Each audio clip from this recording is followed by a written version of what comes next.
Fala, galerinha, beleza? Sejam bem-vindos então à nossa primeira aula da disciplina de Administração para Engenharia. Bom, nessa primeira aula nós vamos falar então um pouco sobre vamos fazer uma introdução à administração, né? Vamos falar um pouco sobre conceitos e vamos falar também um pouco sobre trabalho. Bom, nesse começo da disciplina, eu gostaria de chamar a atenção para um ponto muito importante que vem ocorrendo ultimamente. A gente tem, então, uma mudança, né, no paradigma de trabalho das nossas organizações de trabalho, né? A gente vê, né, diversas notícias aí, ainda mais discussões no Congresso sobre a reforma trabalhista que até foi aprovada. Bom, mas o que então essa reforma trabalhista ela está querendo implantar? Então vamos focar um pouco nessa notícia aqui do Estadão, que é uma notícia recente, né? No futuro haverá trabalho, mas não necessariamente emprego. Então o que eles querem dizer com isso? Que cada vez mais esse modo, né, de trabalhar que a gente tem, conhecido, né, como da carteira de trabalho ou CLT, porque assim, desse modo, o que ocorre? Uma empresa te contrata e você é empregado dessa empresa, então você vai executando o trabalho para ela ali. Só que hoje, o aumento da concorrência, né, de várias empresas para que as empresas elas possam, né, produzir cada vez mais eficiente, para que o produto chegue mais barato ao mercado, um dos entraves que muitas empresas têm é a trabalhista, porque uma empresa não consegue ter uma empresa que pode ter hoje 100 empregados, né, na CLT, poderia ter 200 se tivesse menos encargos trabalhistas. É isso que tem se discutido muito, né? Aqui na nossa disciplina a gente não se interessa muito por essa discussão, mas assim, eu recomendo vocês acompanharem sempre essa discussão. Mas então, essa discussão, o que que ela vai impactar na nossa mudança, né? Na nossa mudança. Por exemplo, aqui, recurso escasso, né? É o que eu estou falando, né? O aumento da concorrência do mercado, mercados cada vez mais exigentes, né? Por os produtos, né? Consumidores mais exigentes. Então, essas empresas ela têm sempre que gastar menos para produzir mais barato, né? Então, o que a gente tem aqui, ó, recurso escasso. Né? Estimativa é de perda de 7 milhões de vagas e abertura de 2 milhões até 2020. Então, quer dizer, eu não quero amedrontar vocês, que vocês vão ficar sem emprego. Não, vocês vão ficar sem emprego, mas vocês não vão ficar sem trabalho. Por quê? Né?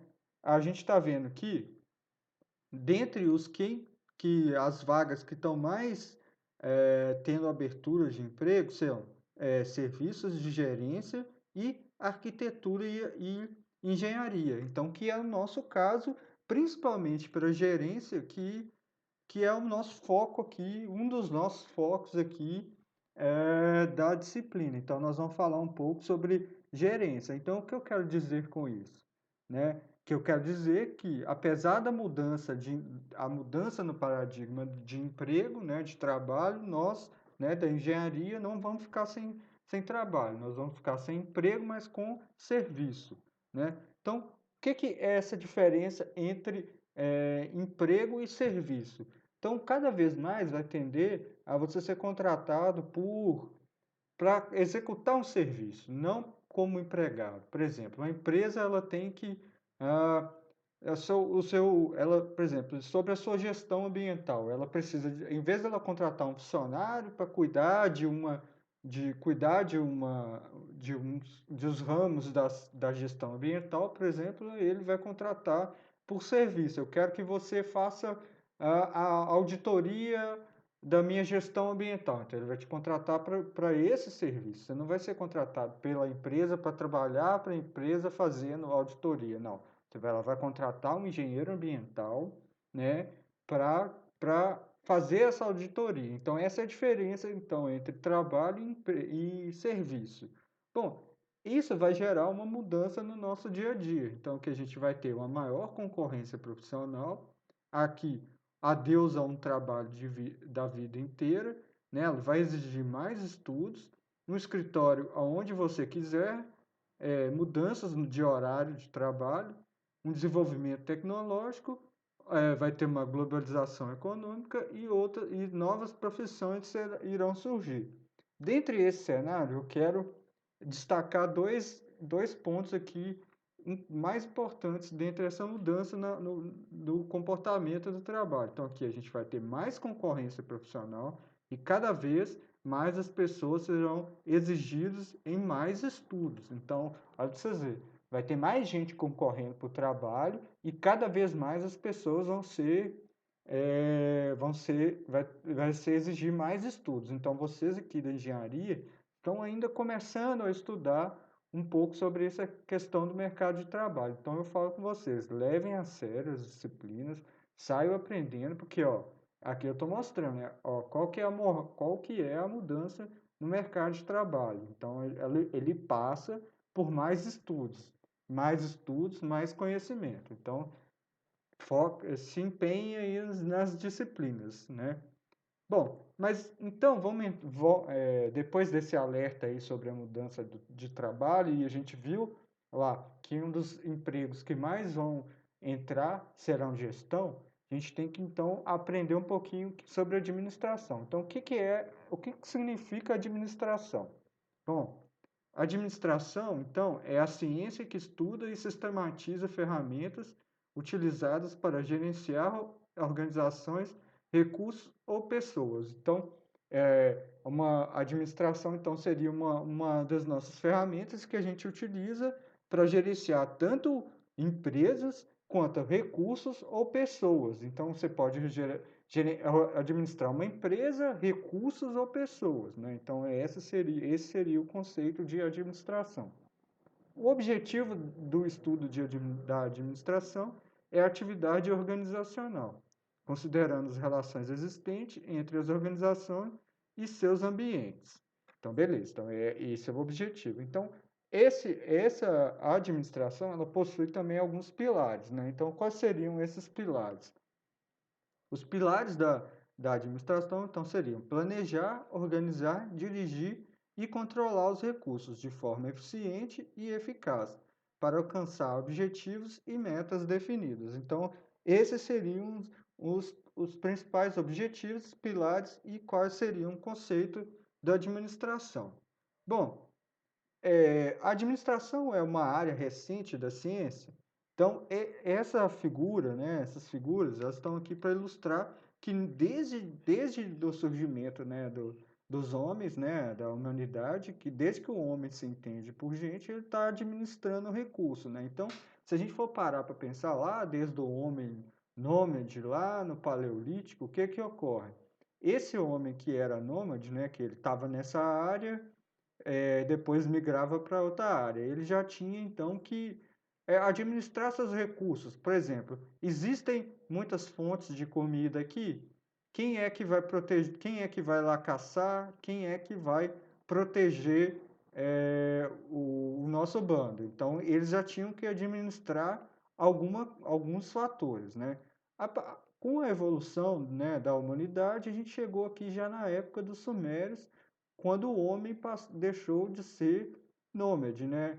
Isso aqui, porque aqui, essa região era uma região que era constantemente alagada por esse rio, né?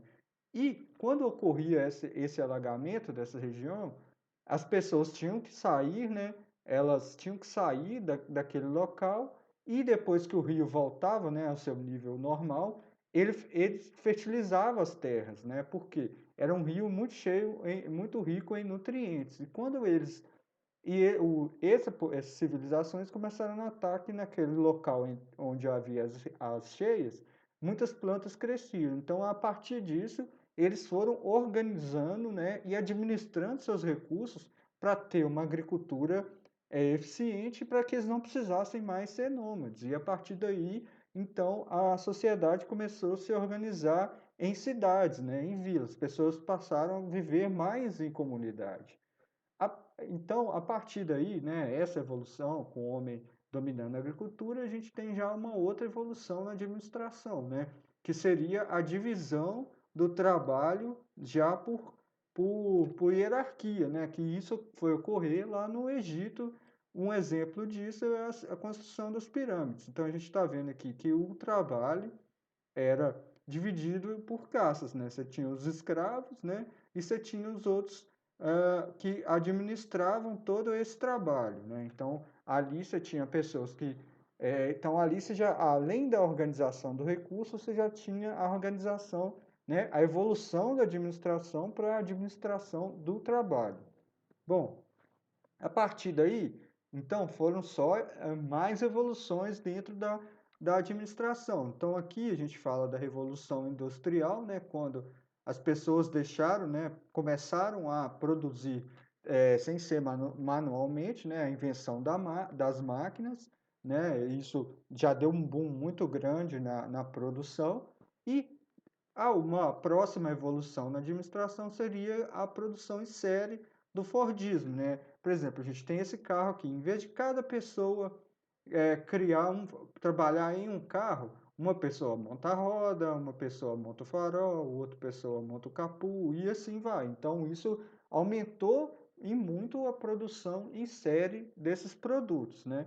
E com o passar do tempo, mais uma evolução que a gente chega até hoje o mundo moderno, que a gente tem uma globalização do mercado cada vez mais. Então, quer dizer, daqui do Brasil, você está conversando com seu chefe lá nos Estados Unidos, na Inglaterra, um mercado cada vez mais competitivo, a organização de trabalho é fundamental. Uma empresa que não tem organização, que não tem uma administração séria, ela jamais vai chegar, vai ser atingir a eficiência. Então, ela vai perdendo cada vez mais mercado. Então, a gente vê que a administração não é uma ciência recente, que desde o surgimento da humanidade, a administração está presente e evoluindo a cada vez mais, né? Imagina daqui a 50 anos como é que estarão as nossas relações de trabalho, como estarão a administração das empresas e de organizações. Beleza. Então, quais seriam as principais funções da administração? Então, seria o planejamento, a organização, a direção e o controle, né? Então, o planejamento seria a decisão sobre os objetivos, né, de definição de planos para alcançá-los, programação de atividades, organização. Então, seria recursos e atividades para atingir objetivos, órgãos e cargos, atribuição de autoridade e responsabilidade. E para direção, então seria direção, a gente estaria falando sobre liderança, né? Quem vai liderar, né? Seria o preenchimento dos cargos, comunicação, liderança e motivação do pessoal, direção para os objetivos. E o controle seria, como a gente fala, aqueles locais que você chega e pede para avaliar o atendimento, né? Você tem lá sugestões, avalie nosso atendimento. Aquilo ali, as empresas estão preocupadas em fazer um controle do seu atendimento, né, com o público. Então, quer dizer, a definição de padrões para medir seu desempenho, corrigir desvios ou discrepâncias e garantir que o planejamento seja realizado. Então, essas são as principais funções da administração. Nós vamos, na próxima aula, a gente vai falar muito sobre cada uma dessas funções, né? Bom, então o que vamos administrar? Nós vamos administrar então as empresas, né? Claro, vamos ver um conceito aqui. Então, a empresa então é uma atividade econômica organizada com a finalidade de fazer circular ou produzir bens e serviços. E o empresário, então, seria aquele que exerce profissionalmente uma atividade econômica organizada. Então, a gente pode ver aqui, ó, organizada e organizada. Então, aí entra a administração, né? Então, por isso é importante, é muito importante conhecer a organização, ainda mais com a evolução do trabalho, que nós mesmos vamos passar a ser os nossos próprios patrões. Então, quem é organizado, entende sobre organização, vai sempre sobressair. Bom, então, quais seriam os fatores de produção de uma empresa? Então, esses fatores de produção, então, a gente tem aqui seriam os recursos naturais, né, o trabalho e o capital, né? O recurso natural, então, é tudo que a natureza oferece que se torna indispensável para um produto e o serviço. O trabalho é um esforço para a produção de um bem, podendo ser esforço físico ou mental. E o capital seriam os recursos disponíveis e aplicados na produção de bens e serviços. Aqui é importante que vocês não confundam o capital com dinheiro, né? Então, o capital seria os recursos disponíveis na empresa. Então, a gente pode ter uma coisa, por exemplo, os trabalhadores da empresa, eles são o capital humano da empresa. O dinheiro, ele seria o capital financeiro da empresa. Então, é bem importante a gente entender essa distinção entre capital e dinheiro, que gera muita confusão. Então, por exemplo, aqui de capital, a gente tem o capital financeiro, que seria o dinheiro ou crédito. O capital econômico, que seriam máquinas e equipamentos. E o capital humano, que seriam os trabalhadores. Então, a gente tem esses três fatores aqui, que são os principais fatores de produção de uma empresa. Bom, então quais tipos de empresa existem? Então, a gente tem três tipos de empresa. Tem as empresas públicas, privadas e mistas, né? Então, por exemplo, um exemplo de empresa pública seria nosso próprio campus, né? Uma instituição pública, né? Quem organiza, né, quem controla é o governo. 100% daquela empresa é pertencente ao governo. Já as empresas privadas, elas seriam, então, empresas em que 100% da empresa é dirigida por pessoas físicas. E a empresa mista, né, as empresas mistas seriam empresas em que o capital é dividido entre o governo e o privado, né? Então, quer dizer, no caso de todas essas empresas mistas, quem comanda a organização é o governo, mas apesar disso, ela tem um capital privado. Então, a gente fala, geralmente nessas empresas, 51% é do Estado e 49% é capital aberto, né? Então, pessoas físicas, elas investem nessas empresas. Então, a gente chama, quando isso ocorre, a gente chama de empresas mistas. E quais seriam, então, os setores que essas empresas ocorrem? Então, a gente tem o setor primário, né, o setor secundário e o setor terciário, né? O setor primário, então, seriam aquelas empresas que obtêm recursos a partir da natureza, por exemplo, as empresas agrícolas, florestais ou pecuárias, e também as empresas do setor secundário, que seriam dedicadas à transformação de matérias-primas, como acontece com as indústrias e as construção civil. Então, aquela empresa que pega uma matéria-prima produzida por outra e transforma ela em um produto, ela é do setor secundário. E o setor terciário, então, seriam as empresas de prestação de serviço, comércio, distribuição e transporte. Bom, era isso que a gente tinha para falar, né, sobre a administração, né, dentro da nossa primeira aula. Então, muito obrigado pela atenção e até a próxima aula.